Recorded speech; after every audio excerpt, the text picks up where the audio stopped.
Folks, look at these floats. Have you seen floats this beautiful? And look at these too. The difference between these two boxes of floats is actually not the color. Obviously, the color is also a difference, but a minor difference. The major difference between these two boxes is how is the float attached to the line.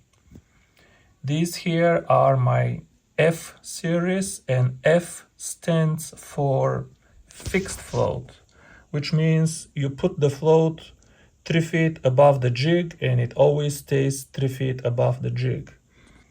And these here are my S series. S stands for sliding.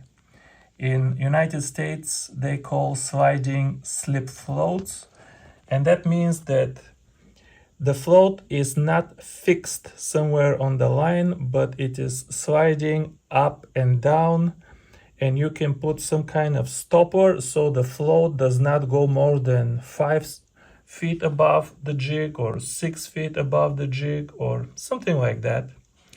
But a question that I got 2 months ago and should have answered earlier was, what if I'm fishing 5 foot deep and I can use either float? Which float should I use in these cases where you could use either of them? This is what we're going to talk about today. Alright folks, this here is the very limit of my amateur graphic skills. So it will take some imagination to follow through with what I'll try to show you, but here it goes. Jimmy is fishing on this bank over here, but Jimmy is around the corner and you can't really see him. Camera shy, some people. You can see his rod though. This black stick over here is his fishing rod, and he's sporting the 7'6" Suare XR, the tubular version. This here is his fishing line.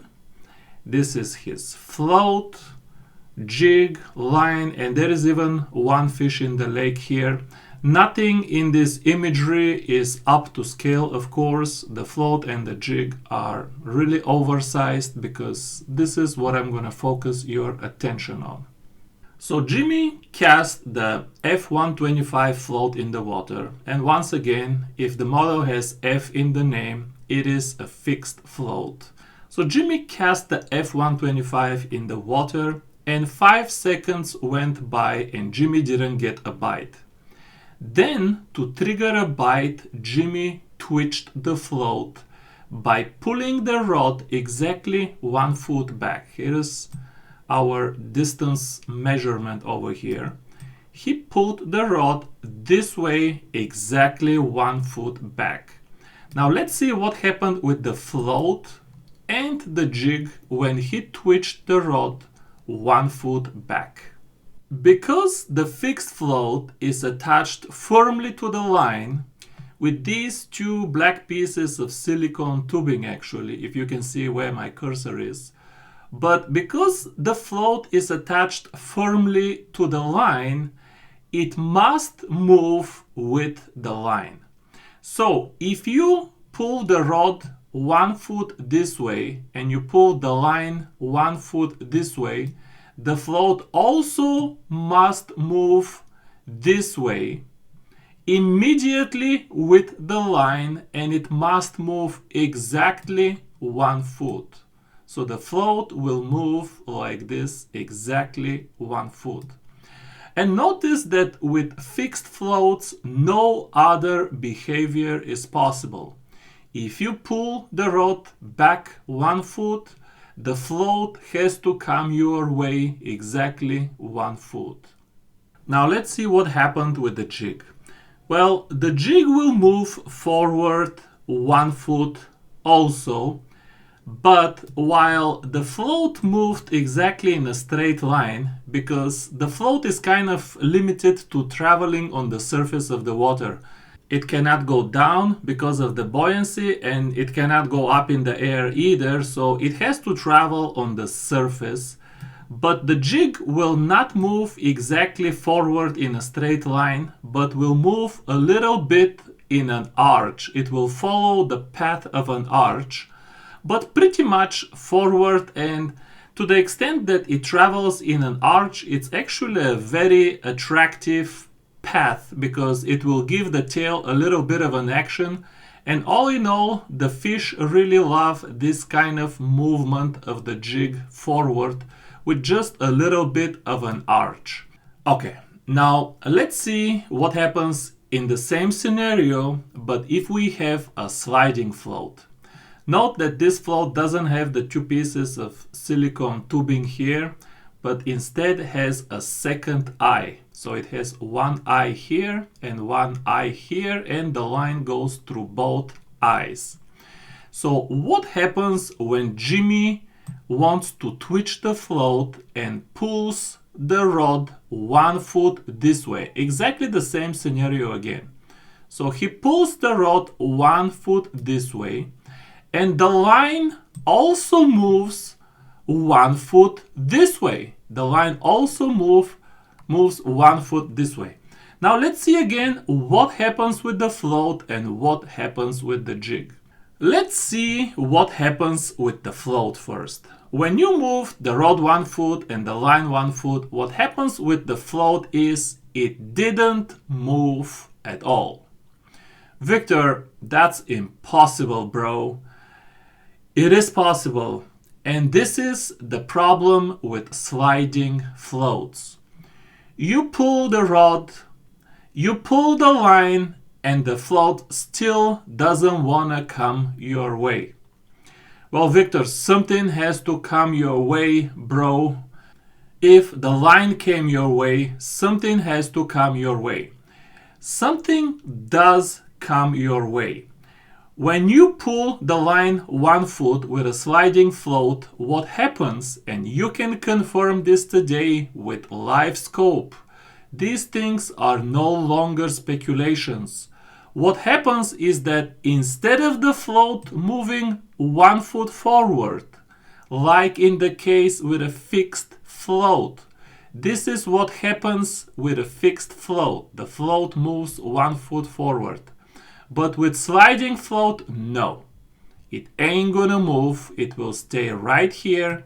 And what will happen instead, you guessed it, is the jig will come 1 foot up. That's right. You pull the rod 1 foot, the line came up 1 foot, and the jig went 1 foot up. And if you pulled 2 feet, 3 feet, let's say you are fishing very deep in the summer by the mooring cell, 15 feet deep, which I have done, and you pull like 4 feet, the jig can come 4 feet up when you pull. Now, if you wait long enough, and it can take sometimes 5-10 seconds, it can take a long time, but if you wait long enough, yes, the weight of the jig here will eventually pull the float forward, and then the jig will drop down. So when you wait long enough time, the end scenario will be the same like the fixed float, but with the fixed float it happens immediately, and here you have to wait 10 seconds after every twitch, which can be very annoying. The other thing is, while you are twitching with the fixed float, I told you the jig is moving forward like this, not exactly like this, but a little bit of an arch, and this is a very attractive motion. One tip I'm going to give you today that you should remember for life is that you want to move your lures forward, my friends. Forward is the way to go. A little bit of an arch is okay. It's going to give you some tail kick, that's okay. But with the sliding float, it's moving straight up and down. Straight up and down, and this is not what you want to do. The so-called vertical jigging is far inferior to forward swimming. I'm not gonna debate. I'm giving you incredibly valuable tip here. If you disagree, don't start an argument. Keep jerking up and down. I am telling the people who trust me, you don't want to jerk up and down. You want to move forward. So anyway, long story short, not only the float doesn't move, which is annoying, but the jig is moving up and down, and fish that are nearby and observing the jig find this vertical jigging behavior confusing. Now, if you're fishing in the month of May and these fish are aggressive, it doesn't really matter. Obviously, everybody's catching fish with sliding floats left and right. But this here is kind of theoretical explanation as much as practical. And my opinion is you don't want this. You want this. So, folks, as you can tell from the video, my advice to you is if you can fish with a fixed float, fish with a fixed float. First of all, it's much easier. You don't need to do with tying stopping knots or using all kinds of stoppers. Then the float just moves easier and it's easier to control. The lure on the bottom moves forward and swims in a more attractive and appealing to the fish way. It's just all around better. By the way, if you ever wondered why do I use such long float fishing rods, my Presso rods are 7'6" and I even fish with the 8-footer sometimes. And you know, I don't really like long rods. The only reason I use such long float fishing rods is so I can use a fixed float even 7 foot deep. But sometimes that's just not possible. In the summer and in the winter, crappie goes far too deep, 12, 15 feet. So 6 months of the year, I use fixed float. In the spring and in the fall, the panfish are really shallow and I fish with fixed float. And you can confirm this with my videos. But in the summer and in the winter, I have to use the sliding float just because there is no other way to get 12, 15 feet deep. And a lot of people are fishing off a kayak these days. If you fish from a kayak, you're going to be fishing with short rods. Nobody's going to be, swinging 8-foot rod off a kayak. And if you fish, with a 6-foot rod, it's again going to be difficult to fish with a fixed float. So in such cases, or you travel a lot and you just can't have a 7'6" rod with you, if you must fish with a short fishing rod and you still want to do some float fishing, yeah, sliding float is the way to go. And don't get too hung on these performance differences that I showed you in the video. Obviously, people have been fishing with sliding floats for, decades, and they've been catching fish just fine. So it's not that big a deal, but you have to just know what is happening and remember the difference.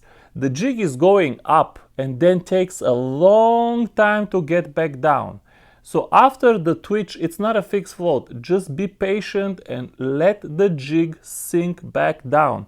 But I understand after watching the video, you probably did build some resentment to sliding floats, but now I'm going to show you something that should neutralize completely your resentment to sliding floats. When you buy sliding floats from me, together with the floats, you will also receive a little baggie that looks exactly like this. And in the baggie, you will find 1 pack of silicone stoppers that you can use under the sliding float. But there is one other thing that you might miss. There is a small piece of silicone tubing. And this tiny little piece here can convert your sliding float into fixed. That's right. If for any reason you don't want to use your sliding float as a sliding float anymore, but want to use it as a fixed float, this is super easy. When I was selecting the placement for the second eye, I decided let's put the eye a little bit higher. So if the user decides to use the sliding float as a fixed float, all they have to do is put some tubing here and voila, they have a fixed float. But that's it. This way you can convert any of my sliding floats into fixed floats.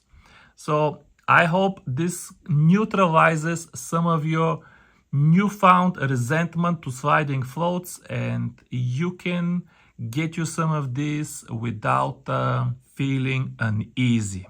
Thanks for watching, guys. See you soon. Bye bye.